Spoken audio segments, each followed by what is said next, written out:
ఆదివాసీ దేవతలైన సమ్మక్క సారలమ్మ జీవిత చరిత్రను కంచుమేళం ద్వారా ప్రపంచానికి చాటి చెప్పిన సకిని రామచంద్రయ్యకు కేంద్ర ప్రభుత్వం 2022లో పద్మశ్రీ అవార్డుతో సత్కరించింది. పద్మశ్రీ రామచంద్రయ్యకు అప్పటి బీఆర్ఎస్ ప్రభుత్వం రూపాయలు 1 కోటి నగదుతో పాటుగా ఇంటి స్థలాన్ని ప్రకటించింది. అయితే రామచంద్రయ్యకు ప్రకటించిన నగదు పారితోషికం ఇప్పటికీ అందలేదు. పైగా ఇంటి స్థలం పత్రాలు కూడా ఇవ్వలేదు. వయసు రీత్యా రామచంద్రయ్య ఆరోగ్యం క్షీణించడంతో వైద్య ఖర్చుల నిమిత్తం ఆదుకోవాలని ఇటీవల మంత్రి సీతక్కను కలిసి విజ్ఞప్తి చేశారు. గత ప్రభుత్వం ప్రకటించిన పారితోషికాన్ని అందించాలని కోరారు. కాగా సకిని రామచంద్రయ్య మేడారం జాతరలో సమ్మక్క సారలమ్మల్ని తన మేళంతో ప్రచారాన్ని కొనసాగించేవారు.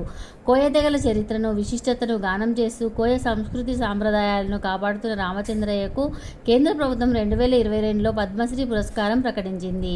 దీంతో మారుమూల అటవీ ప్రాంతాల్లో ప్రదర్శించే అరుదైన కళాకారుడికి దేశవ్యాప్తంగా గుర్తింపు దక్కింది. డోలి కులస్తులు భద్రాచలం, ఏటూరు, నాగారం, ఛత్తీస్గఢ్ ప్రాంతాల్లో ఉన్న తెలుగు రాష్ట్రాల్లో కోయ తెగల వంశ చరిత్రను చెప్పే ఏకైక కళాకారుడు రామచంద్రయ్య కావడం గమనార్హం.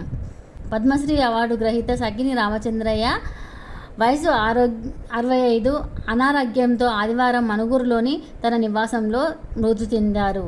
సకిని రామచంద్రయ్య గత కొంతకాలంగా ఊపిరితిత్తులకు సంబంధించిన వ్యాధితో బాధపడుతున్నారు. సకిని రామచంద్రయ్య తెలంగాణ రాష్ట్రానికి చెందిన డోలి వాయిద్య జానపద కళాకారుడు. ఆయనకు 2022లో భారత ప్రభుత్వం పద్మశ్రీ పురస్కారాన్ని ప్రకటించింది.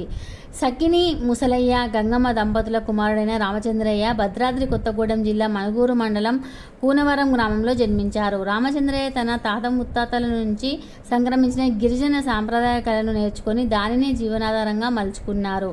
బసవమ్మను పెళ్లి చేసుకున్నారు. వారికి 3 కుమార్తెలు, 1 కొడుకు ఉన్నారు. కళా జీవితం.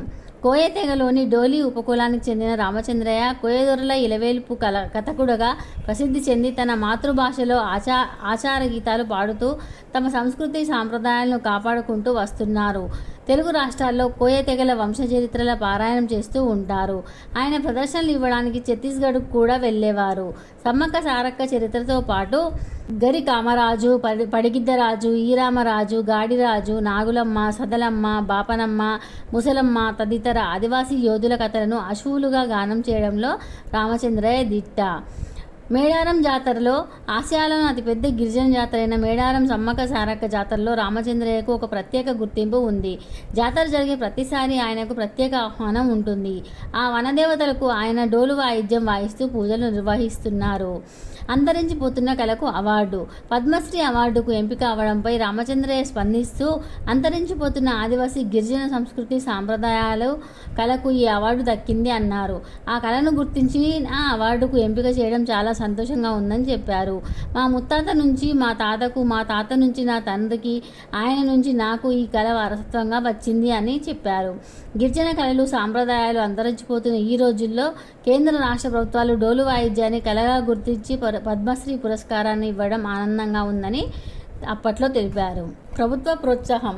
1922 సంవత్సరానికి గాను పద్మశ్రీ అవార్డుకు ఎంపికై డోలు వాయిద్య కళాకారుడు సకిని రామచంద్రయ్యను ముఖ్యమంత్రి కేసీఆర్ సన్మానించి ఆయన సొంత జిల్లా కేంద్రం కొత్తగూడెంలో నివాసానికి అనువైన ఇంటి స్థలం, అందులో ఇల్లు నిర్మించుకోవడం కోసం రూపాయలు 1 కోటి రివార్డును ముఖ్యమంత్రి కేసీఆర్ ప్రకటించారు. కానీ అవి ఇప్పటికీ అందలేదు. సకిని రామచంద్ర వయసు రీత్యా అనారోగ్య సమస్యలతో మరణించడం చాలా బాధాకరం. ఆయన ఆత్మకు శాంతి కలగాలని కోరుకుంటూ అంతరించిపోతున్న కళలను మనం కూడా ఆదరించాలి.